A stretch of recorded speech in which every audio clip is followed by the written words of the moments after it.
Pokemon GO Fest is just around the corner, and I know for a lot of you this is going to be your very first Pokemon GO Fest, and of course the reason for that is because this year they are doing it 100% virtual, which means you could play Pokemon GO Fest from home. You do not need to travel to Chicago. It's going to be a really good time, and honestly I'm really glad Niantic did this. Of course it's a response to the current global pandemic, so if you are going to be playing Pokemon GO Fest and you're not going to be playing from home, make sure you are safe, make sure you are wearing a mask, make sure you wash your hands and all that good stuff. But today I want to talk about what we could expect from Pokemon GO Fest 2020. I'm really excited about this one, and I'm also very curious about it, so yeah, let's get right into it.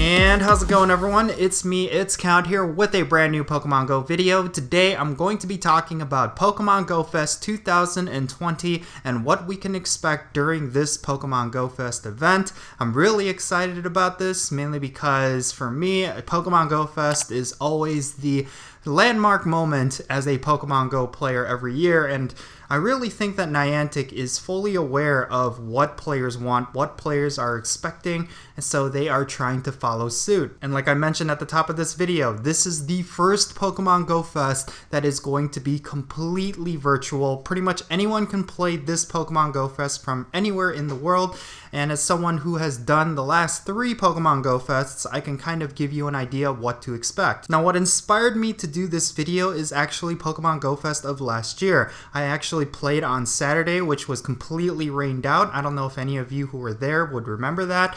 And we had a makeup day that was the following weekend, where we got all of the Pokemon Go Fest bonuses at our locations. Like, it didn't matter where we were playing from. And I really feel like this was kind of like a snapshot of what things are going to be like this weekend. First and foremost, I really think it's going to feel kind of like a community day or kind of like a spotlight hour, where all of the spawns around us are going to transform to whatever the special spawns are. Of course, because this is going to be completely virtual, we will not have set habitats in Pokemon Go, but what they are going to do is rotate every hour. So every hour it's going to feel like a different event. And of course, to complete this special research, you will need certain Pokemon from certain habitats. At least that's how they formatted it over the past couple of Go Fests. Like, for example, if you had to go to the ice habitat in order to catch 10 ice type Pokemon, then you would have to walk all the way to the fairy habitat in order to catch 10 fairy Pokemon, different things like that.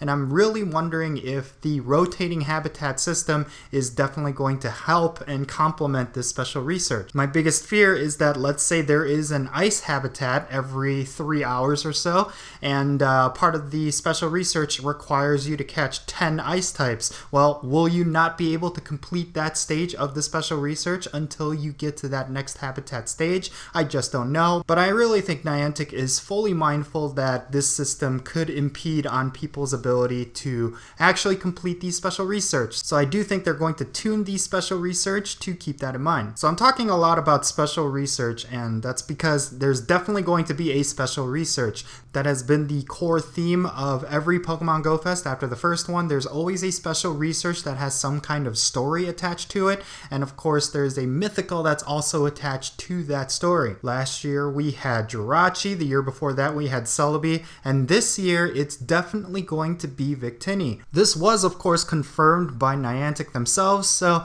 if you are looking forward to this particular mythical, well, this year's Go Fest is going to be your opportunity to get it. Now, speaking of that special research, it usually took me about 2 to 4 hours to complete it in past Go Fests, and over the past 2 Go Fests it seemed like the tasks were completely similar. So I'm really thinking that this year the special research is going to be very similar to the ones in the past. It involves a lot of catching of certain types of Pokemon, it involves sending gifts, it involves doing battles even. Like, I do think that this year's Pokemon Go Fest special research is going to be somewhat different because of our current circumstances, differences, but I think there's going to be a lot of similarities as well. So if you want kind of like a heads up on the special research, then definitely go and look up what the past Go Fest research tasks were. Or you could wait till Friday and all of our good buddies at New Zealand will be able to tell us what the special research tasks are. And that is of course because New Zealand will be getting Pokemon Go Fest before everyone else in the world.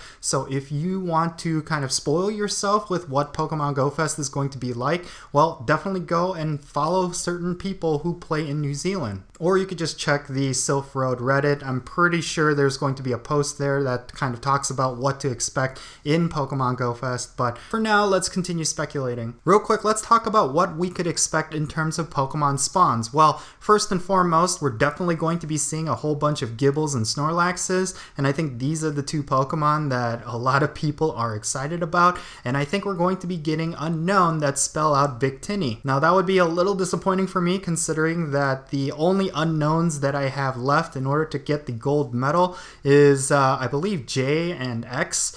And I'm not going to see any of these for a while.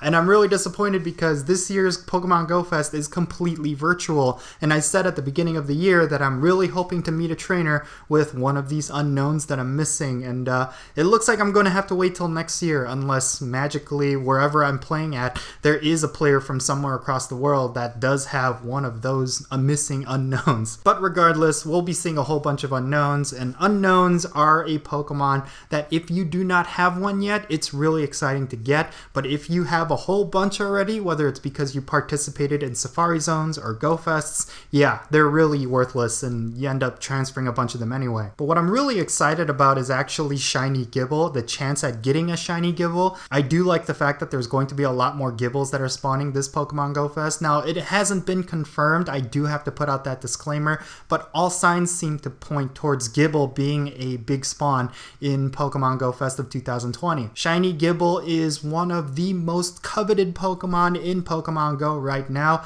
and of course this is going to open up a lot of lucky trades. A lot more people are going to have Shiny Gibbles, and it's going to allow people to trade these with each other to get really good IVs. So I plan to stock up on as many of those Shinies as I possibly can get. Hopefully I'll at least get one of them, because over the last couple of Go Fests I would grind out like 1,000 Pokemon an hour.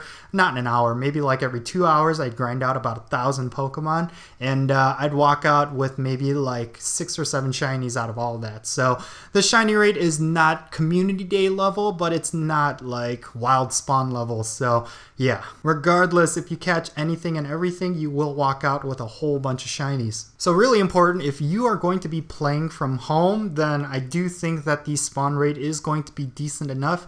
If you are living near a cluster spawn, I highly suggest you just go to that cluster spawn, camp out in your car, and just play from there, because while Pokemon are respawning in a cluster spawn, you could just go off your incense and just play it safe that way. But I do think that big hotspots in major cities will be filled with Pokemon Go Fest people, so yeah, just be safe. Like, wear a mask if you're going to go out and play. Wash your hands. Do all that good stuff, because COVID-19 is still a big thing right now. Now, the second day of Pokemon Go Fest is where a lot of question marks are happening. I honestly think it's going to be some sort of Team Go Rocket themed day where we're going to be going up against Shadow Pokemon. Now, considering that there is a global pandemic currently going on, and the fact that Niantic does want to encourage us to stay home, I honestly think it's going to be completely Team Go Rocket based without any sort of rating. And of course, we now have Team Go Rocket balloons, which brings Team Go Rocket battles to your home.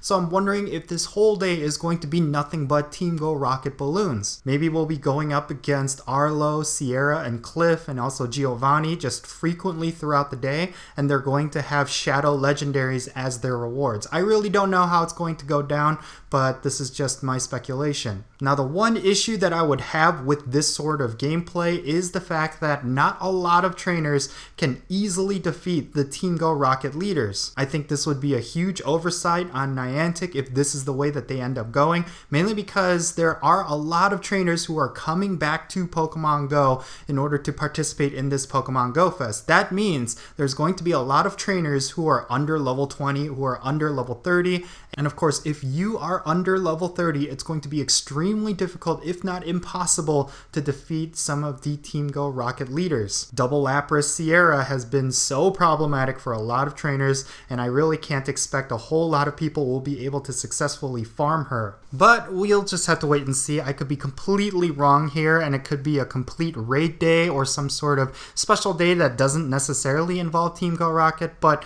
all signs seem to point that this second day is going to be a Team Go Rocket themed event. I cannot overstate how excited I am about this Pokémon GO Fest. I mean, of course, I do miss the old Pokémon GO Fests where we got to meet up, we got to hang out, and meet a lot of trainers from all across the world. We're obviously not going to be getting that this year, but I'm really curious to see how successful this format is, because in the future, I would love to see something like a live Pokémon GO Fest and a virtual Pokémon GO Fest happening in the same year. I think it would do some great things for the game, and of course, I think just in general, Niantic has been killing it this year in spite of COVID-19.